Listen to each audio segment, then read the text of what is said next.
I came to this march so that we can send a joint message to the man in the White House, whose name I cannot say, that we will not be ignored, that there is strength in numbers, and that we feel a different way than him, and his administration needs to listen to what we have to say. We feel that the incoming administration is threatening some of our institutions, and we really need to protect them. And we're here to really be a voice for democracy, because if we're not caretakers of our democracy, then it's subject to being taken over. Those just a few of the millions of people who marched on Saturday. Marches took place in all 50 states and even dozens of other countries. Huge turnouts, much more than was originally projected. But was this just a collective venting, or is this a start of something more? Well, our senior political producer, Karen McBride, was there for both the inauguration and then the protest after. Peaceful on Saturday, much more so than what we saw those flash incidents of Friday. What was your takeaway? What did you expect you were going to see on Saturday versus what you did? Well, I didn't expect that many women. I think estimates are putting it this over like more than 500,000 women, some men, but mostly women. But as you said, it was very peaceful, and you had such a diverse group. I mean, they're spilling out past the mall, past Independence Avenue, onto the side streets. Young, old, we saw women with, infants. We saw grandmothers there. As I said, we saw, there were some men there as well. Different backgrounds, different races. All peacefully, you had to elbow to get through those crowds, but it was very peaceful. Also very diverse issues.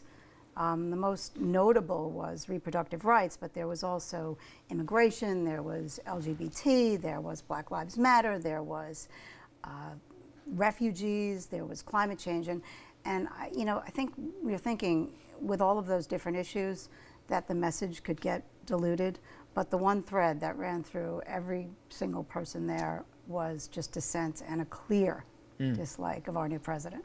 Did you get the sense, to the question I asked, that this was a day of venting, or that they clearly were engaged and motivated enough that it goes beyond Saturday? Well, I think that's the challenge, to sort of channel all of this momentum into political action.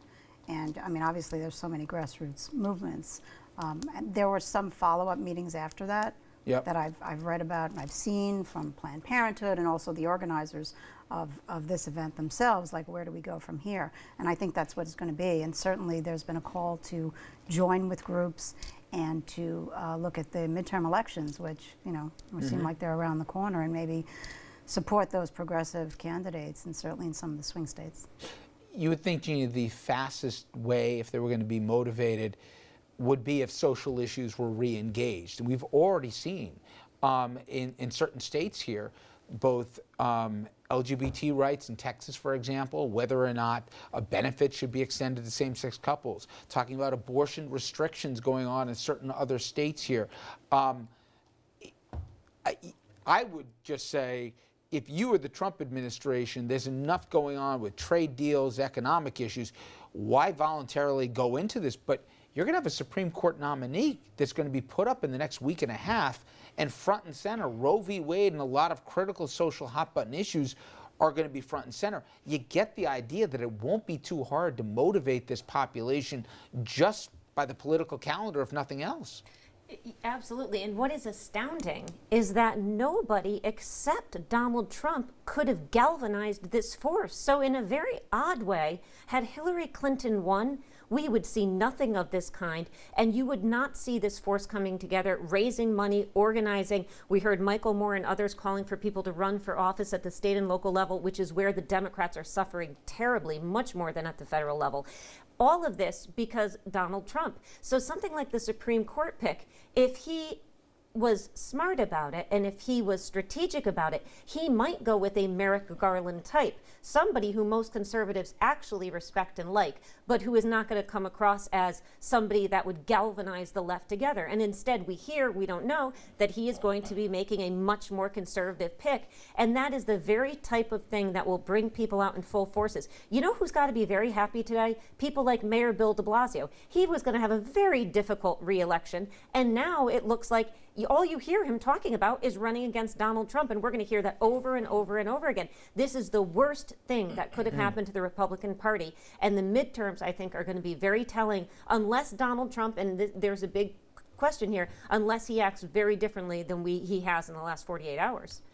You know, I remember Congressman Organizing for America, that group that really Barack Obama ushered into. He used it as folks who, yes, they made small contributions, but they were volunteers making phone calls, knocking on doors. He had millions of people, and everyone at the time, I remember 8 years ago, thought, my God, the political force this will be. Self-motivated people looking for direction for where to go.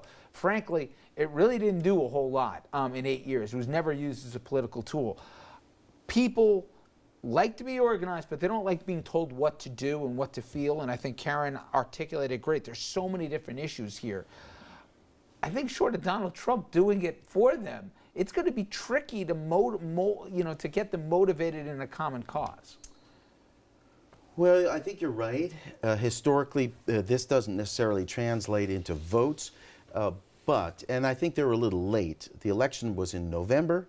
The first day in office, Donald Trump signed an executive order eliminating the reinstalling the gag rule, which prevents U.S. taxpayer dollars from being used to let women know about their reproductive choices, including the constitutionally protected right to have an abortion. And Trump signed an executive order on his first day eliminating subsidies to people who couldn't afford health insurance or who needed help with the individual mandate. He got rid of that money. And by the way, the Mexico City rule, if you explain that one, basically what that means is no federal tax dollars here, right? That'll go to abortion. Exactly. Well, it goes to describing abortions. So women aren't even going to be allowed overseas with federal dollars, foreign aid dollars, to learn about their reproductive rights, to learn about their contraceptive rights. Dom, you got the feeling that if there was more than one of these rallies or marches or big things, it builds momentum, because politicians can, if they can act or they can look, and if they see big crowds, they realize they're not all from New York and LA or San Francisco or wherever else. They could be from my district too. This is going to be the challenge, keeping it for more than a one-day event, right? The point that the congressman made, Richard, unfortunately this base, if you will, was not energized before the election. They didn't, Hillary Clinton, for whatever reason, was not able to tap into the millions of people that we saw out around the country. Unfortunately, this happened after the election. The president is going to determine whether or not, as you just alluded to, whether or not these folks turn out in masses. Because if he continues along the path that he's going, you're correct, the midterms will be a disaster and the Republicans will start running from him. But all based on his actions. If he continues along the path that he's going, we're going to see even larger crowds than where Saturday's I will tell you, protests. Karen, I was shocked driving through Stamford, Connecticut on Saturday.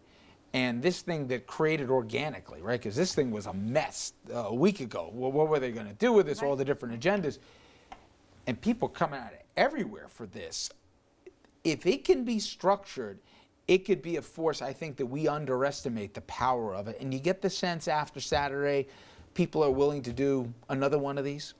Oh, I think so, and I think it speaks to your point about in Stanford that, and you know, there were all these other smaller things that popped up. But again, what you said, structure, we talked about before, just channeling that, and with so many issues, you know, out there, if they can focus more, maybe on like a core message, I think it might be a little more effective.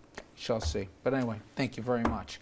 Coming up next, most of Trump's cabinet still is not in place. A few more names getting confirmed here. So I'll ask the table and the Congress in particular, how big of an issue is that? Is it getting late in the game here, or should everybody just take a breath?